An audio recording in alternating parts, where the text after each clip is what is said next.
Ya, terima kasih. Assalamualaikum warahmatullahi wabarakatuh. Waalaikumsalam warahmatullahi. Izin untuk share screen.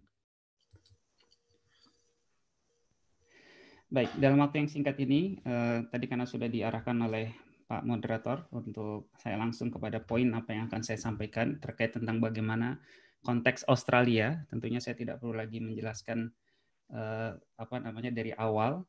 Cuman penting bagi kita sebenarnya untuk bisa mengetahui kondisi sekarang itu seperti apa. Ya, ini data yang kemarin kita sudah ambil ya dari 16 Mei dan sampai sekarang itu kita ada 7 ribuan kasus dan ada 98 kematian. Memang kalau tadi dibandingkan dengan Taiwan jauh lebih tinggi ya. Nanti saya juga bisa sampaikan kenapa ya. Di awal-awal memang Australia ada sedikit ada sedikit keterlambatan, tapi dengan begitu dia langsung terus menyalip keterlambatan itu dan berusaha untuk bagaimana memperbaiki kesalahan di awal ya. Dan kalau bisa kita lihat di sini kasusnya memang sudah sangat flat ya, dari awal mulai bulan Maret, April itu sekarang sudah di beberapa negara bagian itu sudah nol. Ya, sekarang memang yang masih banyak itu di New South Wales sama di Victoria.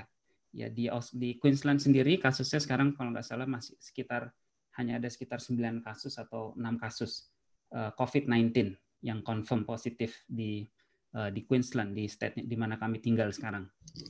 Ya.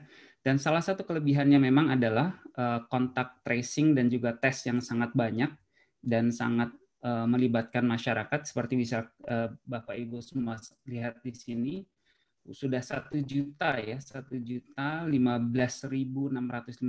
tes yang dilakukan dan di bawah 1% saja yang positif ya. Jadi semua orang yang kena ada gejala flu dites gitu. Jadi nggak ada ini lagi, termasuk anak saya sendiri kalau ada flu langsung dites gitu. Jadi ada klinik respiratory yang sudah disiapkan dan sudah ada lab yang memang disiapkan. Jadi kita tidak menggunakan rapid test, kita langsung menggunakan PCR test gitu.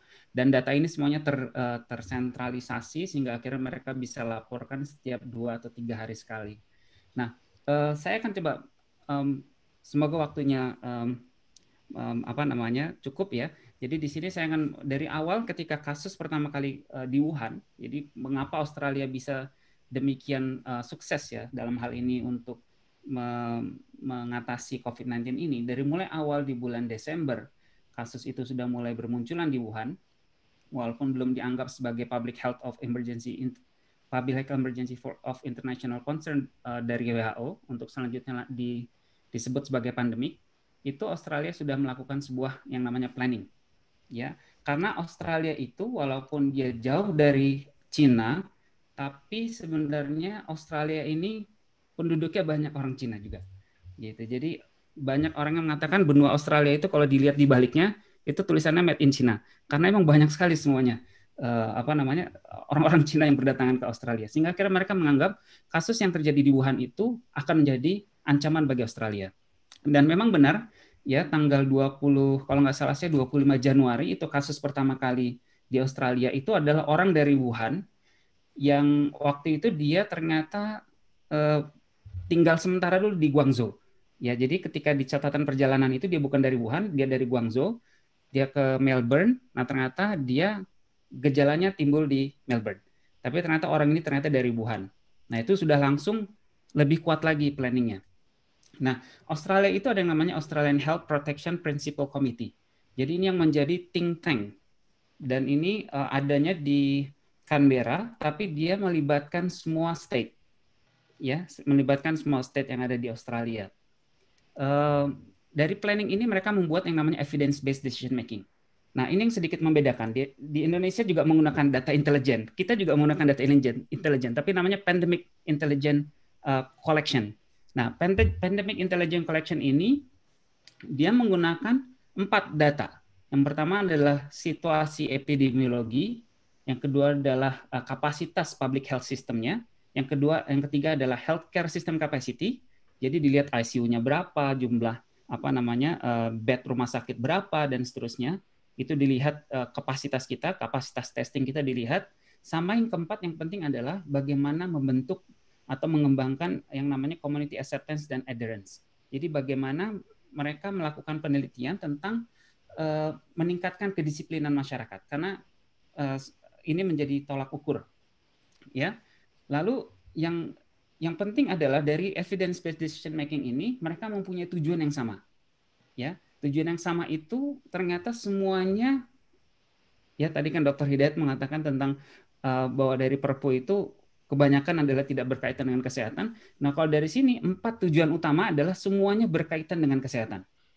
Itu adalah tujuan pertama mereka. Ya, jadi karena kalau semuanya prioritas, akhirnya tidak ada prioritas. Jadi di sini yang diawali adalah harus menjadi tujuan utama adalah kesehatan. Bagaimana menyelamatkan jiwa. Karena satu orang warga Australia atau warga yang ada di Australia ini sangat berharga. Ya, jadi itu yang menjadi jadi 1, 2, 3, 4 ini semuanya berkaitan dengan COVID-19. Jadi minimize number of people yang sakit, jangan sampai ada mortality, jangan sampai ada demand di health system itu bisa dikendalikan, ya, sama bagaimana mengatur risiko di masyarakat. Ya, dari tingkat pertama ini mereka membuat namanya stage action. Jadi ada initial action, ada targeted action, ada stand down. Kami sekarang sudah di stand down, sudah di warna biru ini. Nanti selanjutnya akan di preparedness. Jadi tahap pertama dan tahap kedua sudah kita lewati. Nah, tahap pertama ini apa? Tahap pertama dia mengembangkan sistem kapasitas kesehatan masyarakat mereka.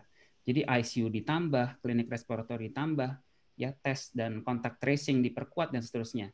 Nah, sampai akhirnya targeted action. Targeted action itu kita bisa isolasi, karantina wilayah, ya kan?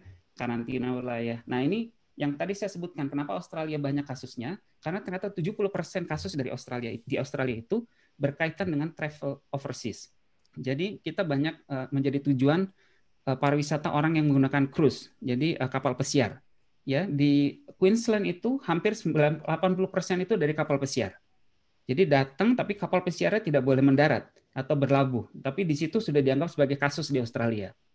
Nah, itu yang terlambat. Jadi waktu itu kasus pertama tadi saya sebutkan tanggal 25 Januari, tapi mereka baru menutup border seluruhnya itu tanggal 20 Maret. Jadi ada jeda 1 bulan lebih. Ya, pertama kali baru dilarang dari Cina, dari Iran, dari Italia dan seterusnya. Baru sampai 20 Maret semua tidak boleh masuk ke Australia kecuali resident atau citizen. Gitu. Nah, itu akhirnya banyak masuk kasus. Nah, key elemennya apa? Proportional response, maintain quality healthcare, community empowerment dan confidence, sama coordinated and consistent approach. Ini penting banget. Ya, jadi pemerintah juga harus disiplin seperti tadi kata Dr. Hidayat. Jadi dia harus konsisten. Tidak boleh adanya benturan-benturan polisi di antara pemerintah itu sendiri. Ya, saya tidak perlu menjelaskan ini. Nanti kita boleh menjelaskan ini kalau ada waktunya. Tapi ini stand down activity-nya. Bang Arya, ini stand down activity baru dia berbicara masalah ekonomi. Di sini baru ada business and economy.